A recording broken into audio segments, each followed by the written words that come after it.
Leeds United are facing off against Millwall in the FA Cup, and it's one of those where you don't know whether you want to win or don't want to win, but sod it, I'm all behind it. We might as well win this, do a cup run, win the FA Cup. Who knows? But before we get into any of that, we need to talk about the match against Millwall. A little bit of pre-warning. I'm recording this on the Thursday night, with the match being on Saturday, because I can't be bothered recording anything on Friday because it's my birthday. I don't know if I'll have time to. So it's fine. I'm going to be doing a 2-hour stream, but who knows? It's in the past few now anyway, so it doesn't matter. Anyway, diving into the match. So on team news, let's be honest, we all knew that this one was coming. Patrick Bamford is missing out. Everyone else is available, and that includes DeBayo and Chambers being a part of team training. And importantly, this one is something that is quite interesting to note. Daniel Farke did also mention some quite hefty rotation. So specifically, he said like one, maybe two, maybe three players will be fit and healthy enough to play the match against Millwall immediately after playing the match against Coventry, which is an interesting situation to be in, and it means that you are dealing with a very, very heftily changed predicted lineup. So I've done my best to predict it. I will very, very probably be wrong in all kinds of ways. But I think Caldalo starts in net. He's our cup goalkeeper, so obviously you go with him. He did okay enough in the match against Harrogate, so deserves to keep spot in those terms. When it comes to the rest of the back line, I'm going Sam Byram at right back, Josh Gilavogi and Strauch at centre back. That's a decent enough pairing. I feel it gets Strauch some more minutes. Gilavogi, decent enough centre back for matches like this. Thank you, Hiccups. That's much appreciated right now. With Schmidt doing his wing-back thing down the left-hand side and Byram equally on his more comfortable side playing on the right-hand side. Then, in terms of the midfield positions, Ampadu is the player that sticks around, with Rothwell coming into the side again. He missed the match against Coventry, so it sort of makes sense for him to play against Millwall, especially with Watford being away and Gruev and Tanaka seemingly being our away-from-home midfield combination, because Gruev does that sitting a little bit deeper, stopping us getting countered against. Pushing forward a little bit further, we get the other player that remains in the side, who is Manus Solomon, with Nonto and Ramazani also being a part of that three that sit behind the number 9, who will be Matteo Joseph.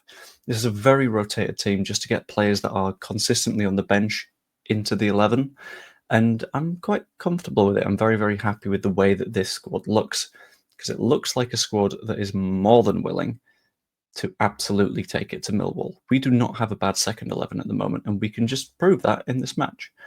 But the only way that we prove that is by outplaying Millwall, and to outplay Millwall, you need to know how exactly Millwall play. And they play in a sort of 4-1-4-1 structure, but it's a very sort of passive version of it. 4 at the back, obviously, a defensive midfielder who can try and roam a little bit, depending on what the match is looking like, maybe push forward so it's a bit more of a 4-3-3. But the bank of 4 midfielders in front are very much 4 midfielders. They're very rarely super aggressive in terms of the wings. And then you get to the number 9, who is typically just going to be a big bloke up top because it's Millwall, and we know exactly how they're going to play against us. Typically, against a side from the same league as you in the FA Cup that not a lot of sides care that much about, you would expect a lot of rotating. But I did a little bit of further research into this one because I was very, very curious, and Millwall didn't make wholesale changes against Dagenham and Redbridge. There were a lot of similarities between the two sides, and yeah, they changed a couple of players, they changed a couple of positions. But looking at where they are in the league right now, they're currently sitting in 14th, at least at the time of recording. I don't know if there's any championship matches between now and then, which means they are more likely to focus just a little bit more on the FA Cup. And if they do so, that means that they're less likely to do any rotating, because of course not. Millwall's are the matches, at least in proximity to this one. They last played on the 1st, so they've not had a midweek match before this, but they will have a midweek match after this, but so do we. So I feel like they wouldn't need to rotate players for rest purposes either. Add on to that the fact they are almost certainly going to be relying on a counter-attack. They're not a team that are going to press us and try and win the ball back, especially high up. I think this could be a little bit of a grindy one. We got to remember as well, they beat us 1-0 earlier in the season, and they had a grand total of, just going to make sure I can find the right tab, there it is, 25% of the ball, limiting us to 0.7 xg, whilst they had 0.2, which means that basically they're going to try and kill the game before the game is even started. At 0-0, they will want to kill the game off and hope they just grab something. And that goal they scored was a header after a long ball from Tanganga off the top of my head, and it was not an easy save to make, to be fair. So it very much seems like set pieces are going to be where Millwall are going to be the threat. And we all sort of knew this in advance, like that's what Millwall do. But how Leeds counter it is a potentially big and important question. So what do we look for from Leeds? And I think there's a few very, very important things here. First up is that attacking line of three behind Mateo Joseph will be ridiculously versatile.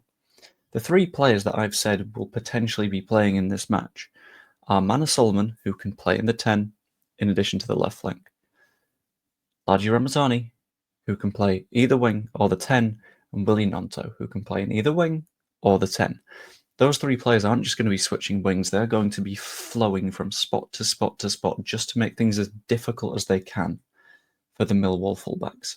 And to make their centre-backs think, I don't know who the hell I'm meant to be marking here. Because imagine you're a centre-back, you've been told to mark the 10, and suddenly they piss off to the left wing. You'll follow them for a bit, but the amount that you've followed them, you've left a wide open gap, which is perfectly Joe Rothwell shaped. So I think that's going to make a lot of issues for them, especially if we use that clever movement that we can. Add on to that, there will be a lot of players that are very desperate to prove a point in this match. Ramazani wants to force his way into the first 11. Mateo Joseph wants to take that goal that he got against Cardiff City, and say, look, I'm going to keep that going. You're going to get the same out of Willie Nonto. You're going to get similar out of Isaac Schmidt, who really has a point to prove. Strauch will want to get back in the side. Rothwell will want to prove, look, I am defensively solid as well as good going forwards. And having so many players desperate to prove a point is only a good thing, unless it turns into it being more individual play rather than team play, with people sort of saying, look at me, I'm doing really well, rather than linking in other players a bit more. So that's something to be a little bit spooked about.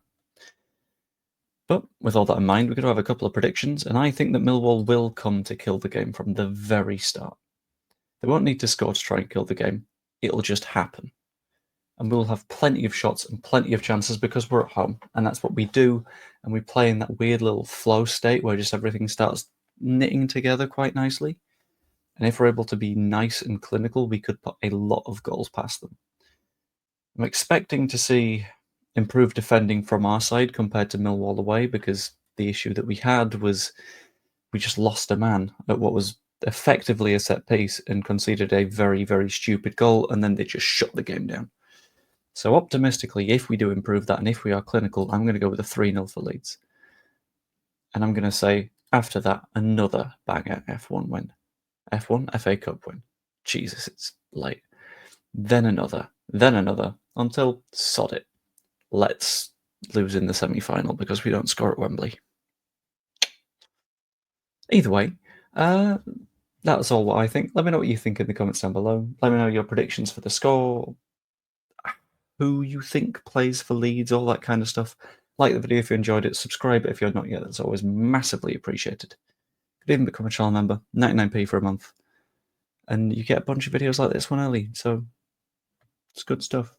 Hope you enjoyed, and we'll see you later. Toodaloo. I hope we win. I really hope we win. That'd be nice. Please.